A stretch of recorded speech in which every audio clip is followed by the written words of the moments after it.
Hi, this is Karen Huller, founder and owner of Cresme LLC, and this is vlog number 12. A couple weeks ago, I released a blog on my WordPress site that had 3 different possible introductions that someone might make on your behalf. And the difference between them was vast, and the results that you would want from them was also vast. The conversation, however, that would produce that, not very different probably from the conversations that you're having now. So one of those introductions was the most desirable of the 3. The other ones were not as powerful. Now, Tony Robbins, and I've quoted this before, said there's really just a millimeter of difference between the people who succeed and the people who fail. And I'm going to be sharing in this vlog what that millimeter of difference is between the requests that you make from people that will get you that more powerful introduction. I'm going to share the secret to the difference between those introductions right off the bat, but I want you to watch the rest of this vlog to see how that difference makes an impact in the results that you get. The reason why people give you a job or make powerful introductions for you on your behalf is not what you've done, it's how you make people feel. So let's start out with a goal, as usual. Not of necessarily what results you want, but how you want the other person to feel. Do you want them to feel A, sorry for you? Do you want them to feel B, obligated and uncomfortable? Or do you want them to C, feel inspired to make powerful introductions for you to job leads for which there is little to no competition? If your answer was A, you want people to feel sorry for you, then mission accomplished. I do feel sorry for you, but I'm personally not going to make an introduction for you to a VIP in my network or somebody that is in a position to hire you just because I feel sorry for you.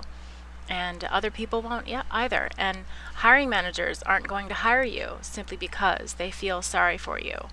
So, I mean, there's just too much at stake. There's too many other people depending on them for them to bring somebody in simply because they're in a bad situation or need to pay bills.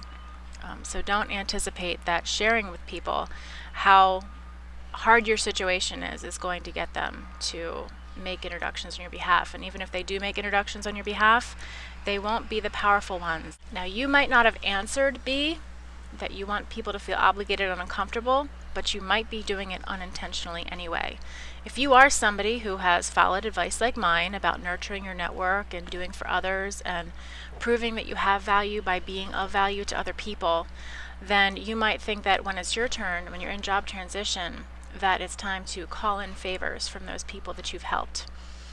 And I want you to be aware that that alters the spirit with which people perceive you did them favors. And it changes who you are to them, and it changes how they feel about who they are to you. Suddenly there's somebody that you're using and not necessarily somebody that you helped, simply because you really were in the spirit of wanting to help. The answer is C. You want to inspire people to make powerful introductions on your behalf, and you need to be inspired in order to do that.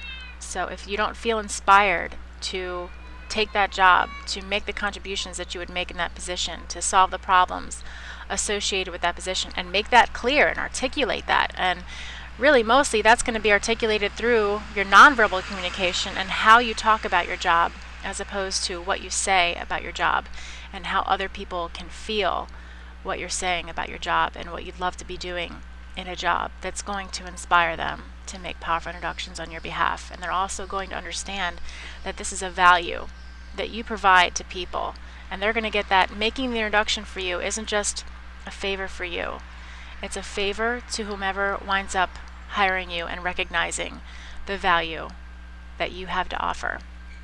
You don't have to be Tony Robbins to inspire other people, but you do have to understand how you are to other people and how that moves people to do things on your behalf. So here's an example of me talking about myself, asking you for leads to trust me with people who you know. I really would love to talk to anybody who's really frustrated with the results that they're getting in their transition. I'm familiar with the problems that they experience and the challenges. Some are common, some are unique, and I've been able to help a lot of people overcome these challenges and even enjoy their transition and absolutely shorten it. Furthermore, they're getting jobs that they love. That's what I want to do with my life. And if you could give me the opportunity to do that, I'd be so grateful. So, can you tell me of anybody that you know of that might be experiencing some transition challenges? Unveil your brilliance.